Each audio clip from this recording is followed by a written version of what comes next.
Hello everyone, Giltar here with a video on the topic of what companies can do as an alternative to basically taking illegal or third-party companies to court. Now, this is something that I really I'm going to be focusing on with respect to the Transformers third-party industry. Certainly, there are a few other third-party sort of industries out there for other brands like GI Joe, but it seems like the Transformers brand is the one that is the most, I guess, prolific. Their third-party industry is the most prolific of the other ones that I'm aware of. Now, this is a topic that really came to my mind during a recent discussion with a friend of mine who also collects Transformers. And he was actually saying during a discussion we were having about 3D printing technologies how perhaps a company like Hasbro could partner up with a company like Shapeways and essentially allow Shapeways to, I guess, facilitate the, not really the licensing, but the legalization of custom toy work or custom accessory work done by people who are working with 3D technologies, using 3D modeling programs of their own to create these things. Essentially, again, Hasbro using something like Shapeways as a facilitator of basically saying, we're giving you sanction, we're allowing you to do this, and we're saying it is official or it is legal that your transforming robot toy objects are not illegal or they're not sort of infringing upon the Hasbro intellectual property. And I thought that was a really good idea. I thought, the first thing that came to my mind when he was speaking about that was the fact that up till this point, Hasbro and Takara Tomy and many other companies out there have had very inconsistent success with penalizing companies for essentially engaging in illegal activities involving potentially theft of intellectual property that does not belong to those third-party companies, bootleg companies, knockoff companies. And yeah, certainly you can shut down certain stores that carry these products or at least make them so that they don't carry the products. You can certainly shut down companies and take them to court. But at the end of the day, it's clear by this point that there is a large demand for third-party products. There is an ever-increasing demand for third-party products. And Hasbro will really have overall no success in shutting down the third-party industry without taking a lot of effort on their part and potentially harming relations with the core, hardcore, or die-hard segment of their customer base, which are adult collectors. As an alternative, in addition to my friend's suggestion that Hasbro works with a company like Shapeways in order to make some sort of deal, I wanted to take that suggestion even further, and I brought it up to my friend that instead of doing that, what Hasbro could do is simply essentially get rid of the middleman, something like Shapeways, and go directly to the customer, to the customizer out there. And this is just a suggestion that I came up with on the spot, but I said, why doesn't Hasbro essentially offer some sort of licensing program? And at a glance, what it could entail is that for a person who wants to have the ability to have licensed Transformers products that they design on their own, and I'm not even going to get into the area of discussion regarding selling these things. I think that's a topic for a different discussion entirely. I want to just focus on a philosophy or a perspective that Hasbro can take to address the problem of third-party or the situation of the third-party industry. Instead of going to court, we're going to do something else. So again, getting back to the topic, is that Hasbro should offer a license of some sort so that people can pay a fee, which is fairly minimal, that allows them to create products through something like 3D printing and essentially go, this is actually a Transformer with a capital T. This is an official sanctioned object that is recognized by Hasbro as being a Transformer. And something like this could be done in a variety of ways. For example, similar to a magazine subscription, you can buy it a month at a time, so paying $5 per month will get you this license that gives you the right to call something a transformer and to make something and actually have it be officially a transformer. Whether it's a custom toy or a custom, sort of accessories or upgrades, by having this license, you have the legal right to say this is a transformer. And in this example of using $5 per month as a fee for a license, essentially, a subscription to a license, Hasbro could offer an incentive to buy a year's worth, for example. So instead of $60 a year at $5 per month, if you buy a year's worth of a licensing agreement sort of deal, you can pay $50 instead. So that's $10 off. And they can do a 2-year package and so on and so forth.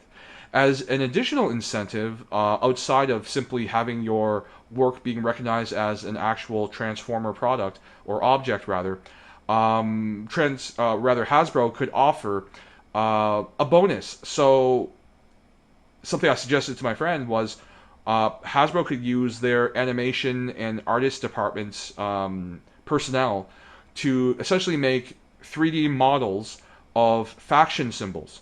And these faction symbols could be downloaded, and I guess they could be protected by a watermark or something like that. These faction symbol 3D model files could be downloaded by whoever has subscribed to this licensing, and they can incorporate these 3D models of faction symbols, so like Autobots, Decepticons, Maximals, Predacons, Elite Guard, Wreckers, Star Seekers, the Decepticon Justice Division, so on and so forth. Whoever has this license can use these models, incorporate them in their existing 3D modeled work, and for example, if they were to make a custom transforming figure, they could actually have their figure incorporate this 3D model of the faction logo so that the finished product will have a raised structural emblem of the faction symbol. And this is opposed to the traditional way of making faction symbols, which is either through tampographing it or painting it onto the toy itself, or using decals or stickers. I think this is, potentially a really good incentive, because having a raised sculptural sort of relief of a faction symbol is quite rare in Transformers toys. And I think at most they'll have in the sculpting of the mold of the toy a raised shape for the faction symbol, which is then tampographed on. So we're not even talking about carving out the detail or sculpting out the detail of the Autobot emblem or the Decepticon emblem. Something like this with 3D printing, it allows a person to have an intricately designed sculptural aspect of their figure, their toy. Another option for people to incorporate such a 3D model into 3D printed objects is that perhaps a person could remodel a shoulder guard or a chest piece that normally has a faction emblem on it. And if they were to create a replacement part, like another shoulder guard or another chest piece, they can model it in a 3D program, incorporate the official Hasbro faction emblem of Autobot, Decepticon, or whatever into their replacement part, so that even with an existing toy, they can create a raised faction logo if they want. It really comes down to the imagination of the 3D modeler to the customizer, but that's just a simple example of an incentive that Hasbro could use for enticing people to buying into such a licensing agreement. And I think that by monetizing such a thing, it's a much more effective and productive route to take than trying a punitive and penalizing approach to dealing with third-party company operations. You can't take every company to court and succeed. A lot of these places don't even care. They'll be like, okay, I give up and you'll win, but at the end of the day, for every one company you take down, there's going to be at least one other company that springs up. So the 3D, or not 3D, the third-party industry, it has a lot of momentum behind it.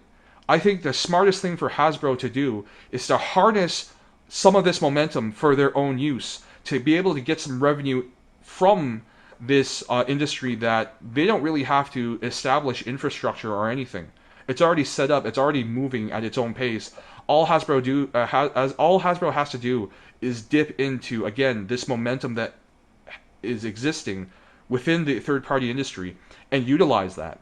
And I'm not saying for Hasbro to not look into legal recourse for dealing with certain third-party companies. But I'm just saying, deal with it in a variety of ways. And again, this is a perspective and an approach that is able to garner something productive out of it, so that as long as the third-party industry exists, at least Hasbro can offset some of the perceived or potential damages they receive from having other people use their intellectual property. So that's just my suggestion. What I would like for you guys in this video to do is respond as you do normally to my topic videos, and offer your own thoughts about alternatives to taking third-party companies to court, alternatives to legal action. Is there anything you think a company like Hasbro could do to utilize the third-party momentum that is happening right now? Do you have maybe a perspective that says, no, I think Hasbro should continue taking these people to court and basically shutting down their operations? So I would really love to hear the thoughts that you guys have out there. As usual, text comments are always welcome as long as they're productive and relevant to this discussion. And if you can, please make a video response. I would love to hear your thoughts on this topic. As usual, thank you very much for watching. I hope you guys have a great day, and see you at the next video.